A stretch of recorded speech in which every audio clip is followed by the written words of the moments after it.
And this first one, it comes to us from one of the top players in the game right now, and that is the one and only Riley Newman. What's up, RC Cola? One of my favorite guys on tour. Now, you're known for your scrappy play, your insane defense skills, but what most people don't know is you get bloody knees from diving all over the place. My question is, after a long tournament day, what's been your career high of how many bloody body parts you've gotten? I think the Indoor International comes to mind. It happened to be an indoor tournament, and I was destroyed. And Carl Schmitz has some pretty good pictures of that. But the real winner is going to be U.S. Open. U.S. Open, I believe it was 2016, and I remember my legs were just destroyed. It was embarrassing. This isn't the reputation that I want to keep. I'm trying to get away from it. But it just happens to happen every dang time. But oh my gosh, I've got footage on an old computer of me kind of just taking the bandage off one of my knees. It was just disgraceful. We just heard from Riley. It's time for the next question, and this comes from another member of Newman Nation, and that is the lovely and talented Lindsey Newman Adams. Hey Rob, your favorite Newman here. You know, there really isn't a whole lot of better people on the tour than you. You're sweet, you're kind, and you make everyone laugh. So I want to know, what brings you joy? What brings me joy? I love that. And joy is one of my grandmother's favorite words. And yeah. And what brings me joy? I love making people laugh. That brings me joy. Joy to others is really kind of a big kicker for me. Laughing together, experiencing things together. I'm one of those guys who likes to kind of put the phones down, no texting, and kind of watch a show together, so you get to experience it at the same time. We now have a question from the one and only Chris Mills Miller. Rob Cassidy, how's it going, buddy? I feel really lucky that I got to meet you and take a trip up to Rochester and play against you and find you and make you my little protege for a while. We got to play some great tournaments, indoor and outdoor, actually. We had a great time. It was an honor. So my question to you is, tell me how you feel about indoors compared to outdoors. What do you like better? Maybe a favorite tournament of indoors and one of your favorite tournament outdoors and maybe who you played with. Also, to give a much props to one of the best lefties in the game. You play with great emotion and intensity. And I got to remember when I ever play with you again, I got to match it. So take care, buddy. Love you. Talk to you soon. Chris Miller! Woo! Chris Miller, man. Me and Chris got to play at an indoor international championship, and we took the gold together, and it was badass. We came through the winner's bracket. We didn't drop a match, and we won against Tyson McGuffin and Matt Goebel, two guys that I love, but two worthy adversaries, a gold medal that I'm very proud of, and I won it with Chris Miller, the one and only, man. So, you know, hopefully his legendary status rubs off on me as much as possible. I'll also say, same guy. He's also perhaps jokingly said, you know what, Rob? If you weren't left-handed, you'd suck at pickleball. And I like the question, too. He asked, you know, how do I feel about indoors versus outdoors and whatnot? And I love them both. You know, obviously they're both pickleball. But for me, and, you know, some players outside of myself refer to me as a very, very advanced or a very good indoor player, which I appreciate that. But for me, they're two different games. I kind of treat them like two different games. There's a lot of different aspects of outdoor. The net is the most biggest difference. The indoor net is like is kind of a volleyball net where you can bully or push through the top of it, whereas outside that white tape on the top is very stern and true. But both have their place, and I love them both very well. I'm not afraid of the basketball court surface. I love that game. It's a very fun game, and as long as you have the right ball. I don't want to like be a downer on any specific company or anything, but the Onyx indoor ball, in my opinion, currently is a little too bouncy. And what that means is, you know, when you put the ball away, it bounces very high, gives them a lot of time to return that ball. And when you do a drop shot, no matter how fantastic it is, that ball's still going to bounce high and not reward the third shot drop as much. So the reason why I critique that ball is because it doesn't reward good pickleball. And that is frustrating for me when you're like, putting the ball away and you're like, geez, like this pointer should have been over like 6 putaways ago. It's a different game, and it's good for different. A lot of people like the indoor ball, but perhaps not at the pro top level.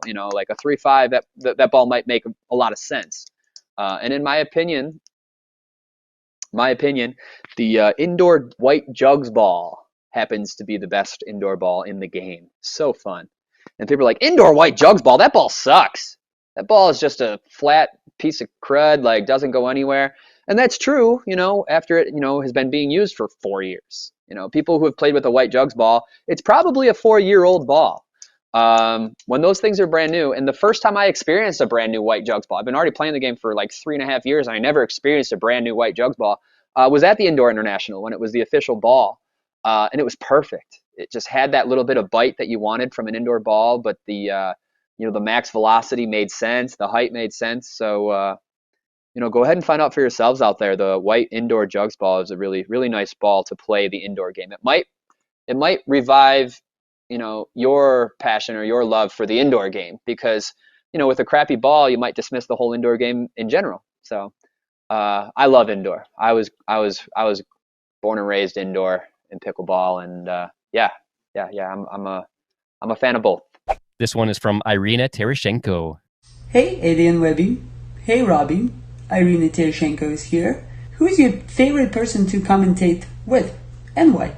Okay, if I had to think about my favorite person, it comes in like a stack of individuals. But Irina is definitely one of them. I loved having her on and doing that final with her. I felt like, we weren't overbearing and talking too much, but I felt like we had so much to talk about. Like I could just pick her brain in front of this audience, and it's going to be so beneficial. We had so much to talk about. So fun to commentate with Irina. I also got to go with Kyle Yates, kind of the first time that I got to do it with Kyle Yates. That was super fun as well. Steve Paranto was a fantastic person to get to commentate with. First time me and Steve Paranto commentated, there was no mic. We were just talking about pickleball and watching a match. And Nice.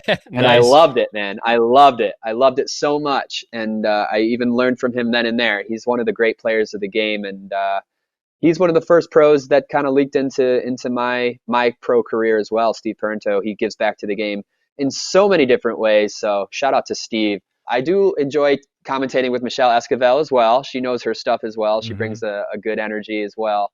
Frank Anthony Davis.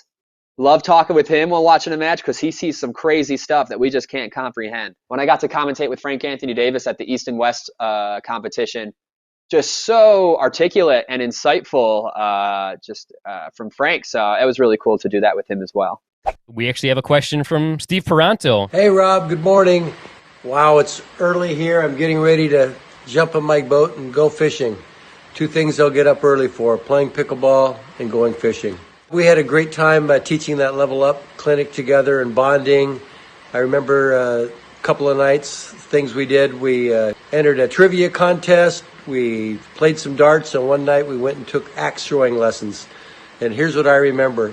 You and I both thought that expert that taught us how to throw sure could be a better instructor. In fact, we kind of wanted to give him some advice on how to give some positive reinforcement. Could you tell all the other instructors out there your secret for using positive reinforcement? Oh, it's such an honor to receive a question from Steve Paranto himself. Absolutely. And I remember those times so vividly and well. I'm going to share some of my best advice right off the bat. And this is from Rob Davidson himself. One of the early things he said to me was, if you're having fun, they're going to have fun.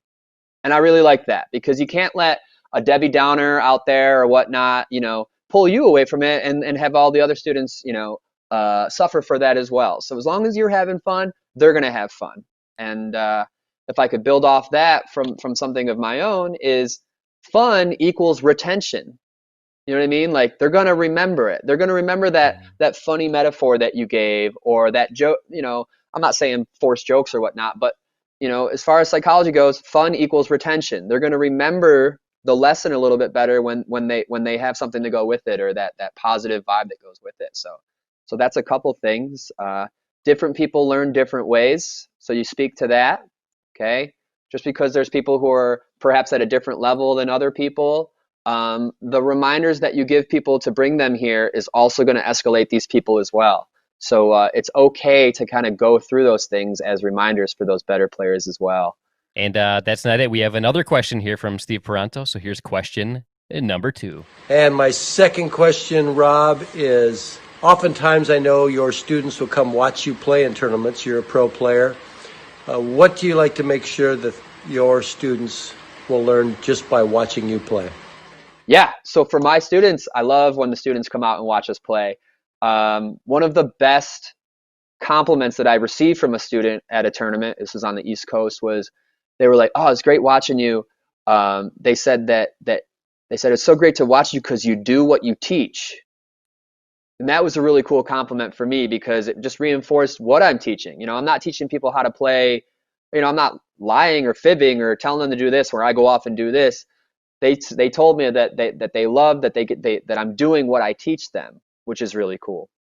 Also, it's also important to kind of to show players how to play the game correctly, and I mean that not from a strategic standpoint.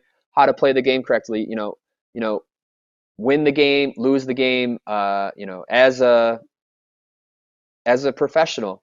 You know, things can get muddy or things can get intense or rowdy or whatnot. But at the end of the day, you know, congratulate the SOBs who beat you, wish them good luck, and you know, and thank the ref, and just be thankful that you get to play the game. So etiquette is important to instill in your students as well, and the best way to do that is when they get to watch you play the game. The next question comes from somebody that I would say is hands down probably the best player in the world right now at professional pickleball. Let's go. And that is Mr. Ben Johns. Hey, Cassidy. I have some non-pickleball questions for you. First, what is your favorite Magic the Gathering card of all time? And second, what guild 2-color combination do you align with? Thanks. See ya. Yeah, he just asked me some questions about a game that both of us play and Magic the Gathering. And we've been able to geek out before and some conversations. And the first time I found out he played was through your guys' show. So this is actually pretty funny. And I was actually kind of prepared for this question, which ironically, I'm not going to put too much thought into it, but my favorite card in Magic, and I'm a green mage, obviously. Oh my gosh. I was doing so well. I was doing so well, Ben. But it's fun, you know, having things in common with these top players like me and Ben Johns. We share this, that we play Magic. Me and Tyson McGuffin, we were both wrestlers. And me and Riley Newman, we both have Osgood Slaughter, which is a growth knee thing that we both have. But anyway, to answer your questions, Ben, and to hopefully hastily move on. Hastily. Get it, Ben? Get it? I'm going to go with Rancor. One green mana for enchanted creature gets +2/+0 and trample. When Rancor is put in your graveyard, it goes back to your hand. Pretty valuable stuff. Anyway, moving on. I'm not going to explain that at all. Ben Johns is asking what guild I associate with. That's tough, man, because I'm green. I'm very green, but at the same time, there's no color combinations that I don't feel like I associate with. So all I can say is green +1, green and. I'm Gruul. I'm Simic. That's enough. Well, this next question is going to come from Jessie Irvine. Hey, Rob. Hope all is well. I've got a couple questions for you. First one, in your opinion, how many places should get paid out at a professional tournament and why? Second question, how would you change the rating system to make it more fair and accurate? These are fantastic questions and important to the game. So it's nice to hear players like that ask these questions, ask the important questions, because that means they care about the game. And I love that. Let's start with the rating system. I mean, good gracious. We got the PPA that's separate from the USAPA, and then there's Pickleball Global, where it's a whole different rating system with some select tournaments, which is insane. So facts of being what they are right now, I've yet to really commit to one that I kind of believe in. Oh, what's your rating? Whatever it is, it's invalid for the most part or whatnot. It really needs to become kind of an all-encompassing, and that's tough to. It's easier said than done with the USAPA kind of doing their best to govern the situation. But in order for the results from a tournament to be represented with the USAPA standings, it's got to be a sanctioned tournament. And there's so many huge unsanctioned tournaments out there that mean a lot. We all know the US Open isn't a sanctioned tournament, so those results do not go towards. And so in that regard, it's kind of a mess right now. I have not posed a solution yet, but I just kind of brought up what the problems are.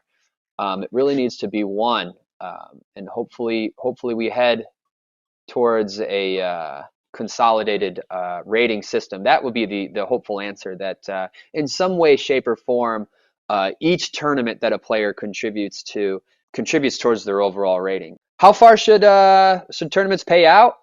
First place only, obviously. No, just kidding. That's it.